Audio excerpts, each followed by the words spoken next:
We open to Seth breaking the fourth wall to tell us about Kermit the Frog.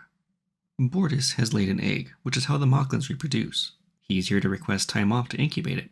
The egg jokes are flat, although I do enjoy Bortus's deadpan reaction. One of the fun parts of this little review series, I hope, will be seeing the finer details that I don't quite remember from each of these episodes, and hopefully getting a laugh from some of them. Ed tells the bridge crew that Bortus has laid his egg. Did Ed just violate his privacy? We have a distress call, and we pop over to take a look. The ship scans us, and then we hail them. Their captain says that they're fine, but they need some help with repairs. Oddly, Ed's parents are on the ship, and we skip the forced attempt at the sitcom Parents Give Too Much Info attempt at humor. Ed and Kelly decide to fly over and leave Alara in command. Alara is scared to accept it. Kelly reassures her, and the two most senior officers leave the ship. On the shuttle, Ed and Kelly discuss his parents' reaction to their divorce. Kelly replicates a pot brownie because it's Seth MacFarlane.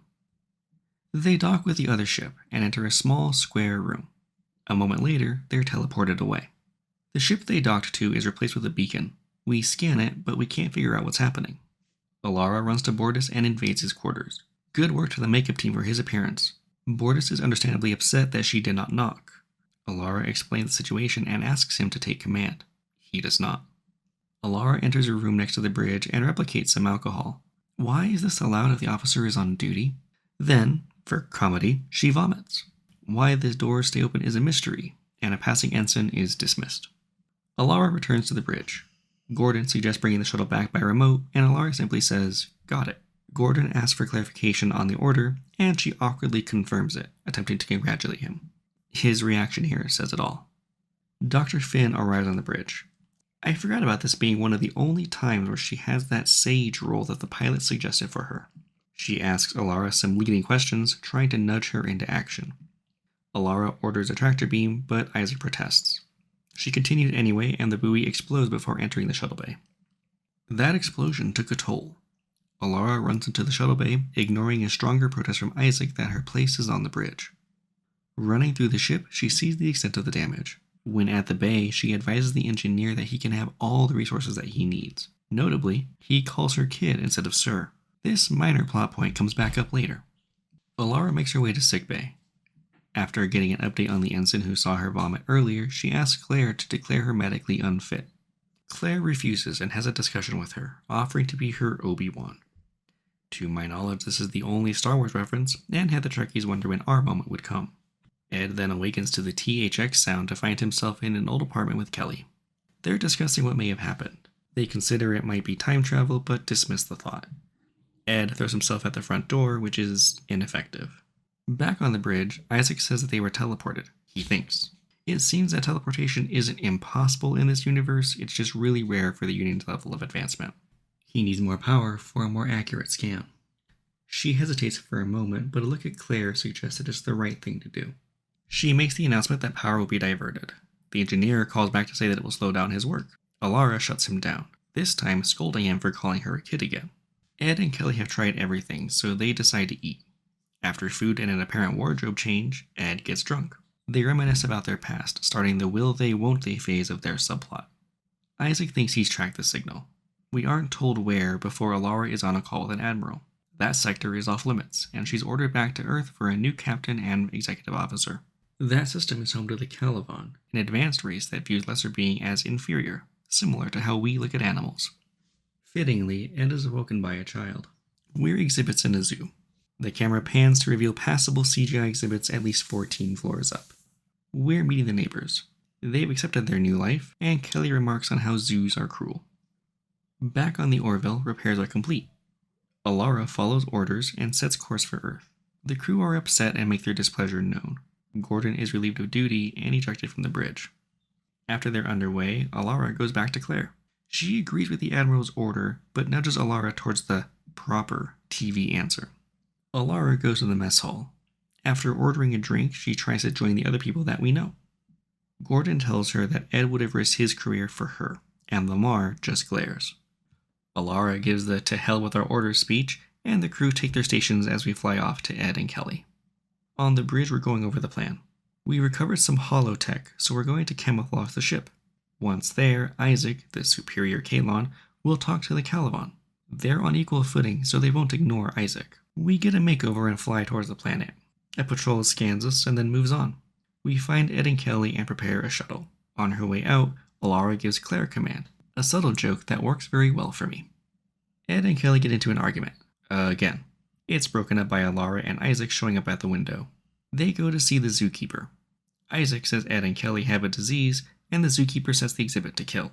As Ed and Kelly try to hide, Alara gets Isaac to convince the zookeeper to talk to her, and she suggests a trade. The kill beams are turned off at the last minute. Back on the Orville, Ed awards Alara with a medal.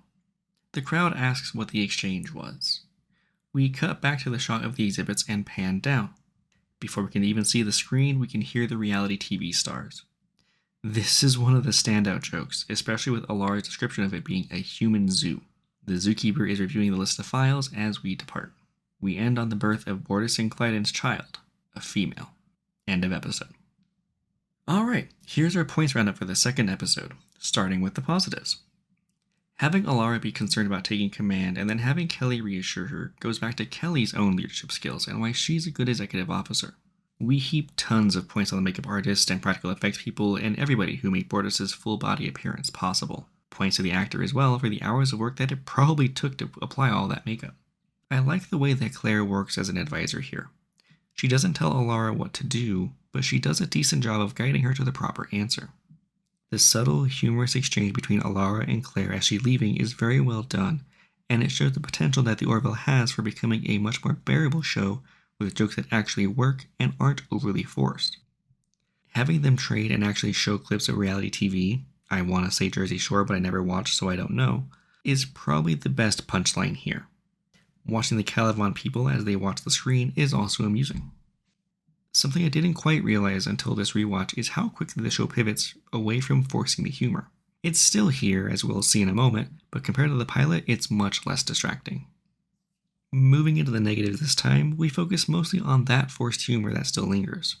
Ed's intense interest on the egg laying in the opening, and Lamar's first question on the bridge are the show reverting back to that immature Family Guy humor.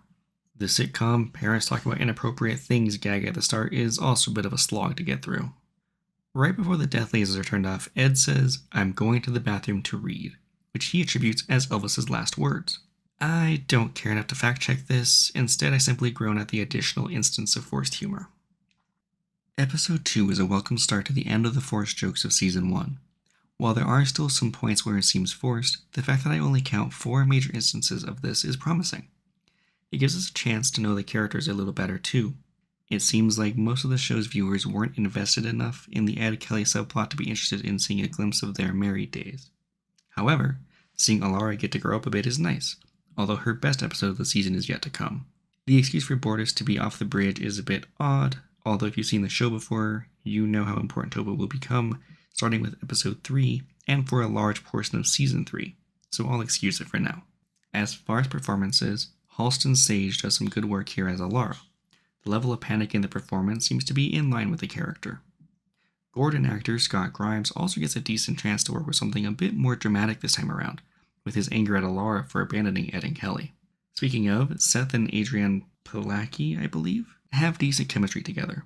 While it's not enough to outshine the annoyance of the subplot as a whole, it is still nice to see if you can put that out of your mind for long enough. I think my favorite scenes go to Claire, though. Like I've said a couple times now, her sage-like appearance here is wonderful to see, and it helps Alara's character grow as well. The story itself is nothing to write home about, but it's a solid enough story to get you through. With knowledge of where the show goes, it's nice to see it starting to find its own identity outside of being an obvious Star Trek parody. And a review.